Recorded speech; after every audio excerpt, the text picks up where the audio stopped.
ನಮಸ್ತೆ. ನಮಸ್ತೆ ಸರ್. ನಮಸ್ತೆ. ಎಲ್ಲಿಂದ? ಹಾ, ನಾವು ಗದಗ ಡಿಸ್ಟಿಕ್ ನರಗುಂದ ತಾಲೂಕಿಲಿದ್ದೆ ಗುರುಜಿ. ನರಗಂದ ತಾಲೂಕು. ಏನಪ್ಪ ಹೆಸರು? ಹನುಮಂತ ಮಾದಾರ್ ಅಂತ.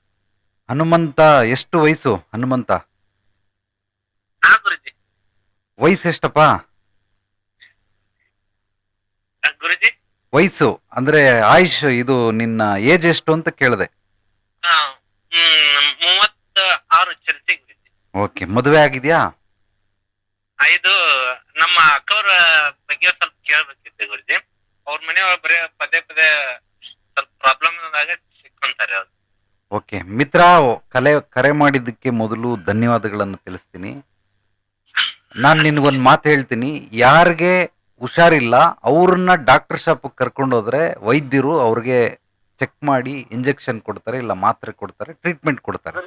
ಆ ತರ ಇಲ್ಲ ಗುರುಜಿ. ಹ್ಮ್ ಅವ್ರಿಗೆ ಏನಂತಂದ್ರ ಅವ್ರ ಮನಸ್ಸಿನೊಳಗ ಈ ದೇವರ ಕಾಡಾಟ ಆಗ್ಲಿ, ಇದ್ರ ಗಾಳಿ ಸಜ್ಜಿ ಈ ಹ್ಮ್ ತರ ಅವ್ರಿಗೆ ಬರೇ ಮಾನಸಿಕ ರೀತಿನ ಅವ್ರು ಅದ್ರೊಳಗನೆ ಸಿಕ್ಕದ ಹೇಳಿದ್ರೆ ಕೇಳೋದಿಲ್ಲ. ಯಾಕೆ ಅದೆಲ್ಲ ಸತ್ತವರೆಲ್ಲ ದೇವ ಬಂದಿದ್ರೆ ಓಕೆ ಈಗೆಲ್ಲ ಆಗ್ತಿರ್ಕಿಲ್ಲ ನೆಂಬೆಳಕ್ ಅಂತ ಎಲ್ಲ ಅಂತಂದ್ರ ಜಾಸ್ತಿ ದೇವರ ಬಗ್ಗೆನ ಬಾಳ ಕಾಳಜಿ. ಯಾಕ ಒಂದ್ ದಿನ ವಾರದ ಒಂದ್ಸರಿ ಯಾವ ತರ ಬರ್ತೈತಿ ಹೊಸ ದೇವರಿಗೆ ಅಲ್ಲಿ ಈ ತರ ನೀವು ಮನ್ಸಿಗೆ ಮಾಡ್ಕೊಕ್ ಹೋಗ್ಬೇಡ್ರಿ ಅಂತ ಹೇಳಿದ್ರೆ ಅವ್ರು ಅದರಿಂದ ಹೊರಗೆ ಬರೋಲ್ರಿ. ಮತ್ತ ಆಮೇಲೆ ಈ ಇತ್ತೀಚೆಗೆ ಒಂದ್ 2 ತಿಂಗಳ ಆಗಸ್ಟ್ ಬಂತು. ಅವ್ರ ಮಗ ಒಬ್ರು 28 ಸಂವತ್ಸರ ತೀರ್ಕೊಂಡ. ಹ್ಮ್ ಹ್ಮ್ ಹಿಂಗಾಗಿ ಗುರುಜಿ ಸ್ವಲ್ಪ ಅವ್ರ ಅದ ಮನಸ್ಥಿತಿ ಒಳಗ ಮಾನಸಿಕವಾಗಿ ಸ್ವಲ್ಪ ಕುಗ್ಗಿದಾರ. ಓಕೆ. ಎಷ್ಟು ಆಕೆಗೆ ವಯಸ್ಸು? 50 ನಡೀಬೋದು. 50+. ಓಕೆ. ಎಷ್ಟು ದಿವಸದಿಂದ ಈ ರೀತಿ ಸಮಸ್ಯೆ?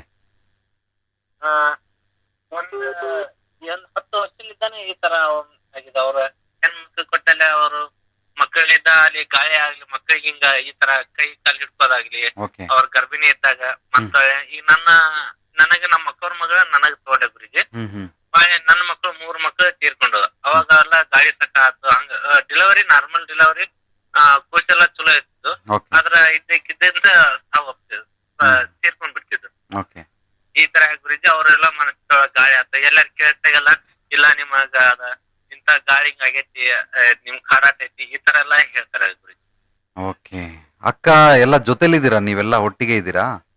ಇಲ್ಲ ಗುರುಜಿ, ಅವ್ರ ರಾಮದುರ್, ಬೆಳಗಾವಿ ಡಿಸ್ಟಿಕ್ ರಾಮದುರ್ ತಾಲೂಕ್ ಇಲ್ಲಿಂದ ಮುದುಕವಿ ಅಂತ ಒಂದು ಗ್ರಾಮ. ಓಕೆ ಸರಿಯಪ್ಪ. ಇದನ್ನೆಲ್ಲ ದೊಡ್ಡ ದೊಡ್ಡ ಸಮಸ್ಯೆಗಳು ಇದನ್ನೆಲ್ಲ ಫೋನಲ್ಲಿ ಹೇಳೋದು ಸರೋಗೋದಿಲ್ಲ. ಆದರೂ ನಿನ್ನ ಸಮಾಧಾನಕ್ಕೆ ನೇರವಾಗಿ ಬಂದು ಭೇಟಿ ಮಾಡಿದ್ರೆ ಆ ಸಮಸ್ಯೆ ಏನು ಅಂತ ತಿಳಿಸಿ ನಿನಗೆ ಅದಕ್ಕೆ ಪರಿಹಾರ ಕೊಡ್ತೀನಿ. ಈಗ ನಿನಗೆ ಹೇಳೋದು ಇದೆಲ್ಲ ಮನೋಜನ್ಯ ಸಮಸ್ಯೆಗಳು. ಹಾ ಅಂದರೆ ಮನುಷ್ಯನಿಗೆ 6 ಸ್ತರಗಳಲ್ಲಿ ಮನುಷ್ಯ ಬದುಕ್ತಾನೆ: ದೈಹಿಕವಾಗಿ, ಮಾನಸಿಕವಾಗಿ, ಆತ್ಮಿಕವಾಗಿ, ಸ್ಥೂಲ ಶರೀರ, ಸೂಕ್ಷ್ಮ ಶರೀರ, ಕಾರಣ ಶರೀರ ಅಂತ. ಹಾ ಗುರುಜಿ. ಈ 6 ಸ್ತರಗಳಲ್ಲಿ ಯಾವುದಾದ್ರೂ ಒಂದು ಭಾಗಕ್ಕೆ ಹೊಡೆತ ಬಿದ್ದರೆ ಅಥವಾ ಕುಂದುಕೊರತೆಗಳು ಬಂದರೆ ಆ ರೀತಿ ಮನೋಜನ್ಯ ಸಮಸ್ಯೆಗಳು ಉದ್ಭವ ಆಗ್ತವೆ. ಹಾ ಗುರುಜಿ. ಸೊ ಆದ್ರಿಂದ ಆಕೆಗೆ ಇದನ್ನ ಸ್ಥೂಲವಾಗಿ ಪರಿಹಾರ ಮಾಡ್ತೀನಿ ಅಥವಾ ಯಾರೋ ಡಾಕ್ಟರ್ ಹತ್ರ ಅದನ್ನ ತಗೊಂಡೋಗಿ ತೋರಿಸಿ ಈ ಡಾಕ್ಟರ್ ಹತ್ರ ಖಂಡಿತವಾಗ್ಲೂ ಅದು ವಾಸಿ ಆಗೋದಕ್ಕೆ ಸಾಧ್ಯವಿಲ್ಲ. ಹಾ ಗುರುಜಿ. ಸೊ ಅದನ್ನ ಆಕೆಗೆ ಕೌನ್ಸಿಲಿಂಗ್ ಮಾಡೋದ್ರ ಮೂಲಕ, ಕೆಲವೊಂದು ದೈವಿಕ ಕ್ರಿಯೆಗಳನ್ನ, ಕರ್ಮಗಳನ್ನ ಮಾಡೋದ್ರ ಮೂಲಕ ಡೆಫಿನೆಟ್ಲಿ ಇದರಿಂದ ಮುಕ್ತಿ ಹೊಂದಬಹುದು. ಆದ್ರೆ ಆಕೆಯನ್ನ ನೇರವಾಗಿ ಬಂದು ಭೇಟಿ ಮಾಡಿದಾಗ ಮಾತ್ರ ಇದು ಸಾಧ್ಯ. ಹಾಗಾಗಿ ಗುರುಜಿ ನಮ್ ಅಡ್ರೆಸ್ ವಿಳಾಸ ಕಳಿಸಿದ್ರೆ ನಾವು ಬರ್ತೀವಿ.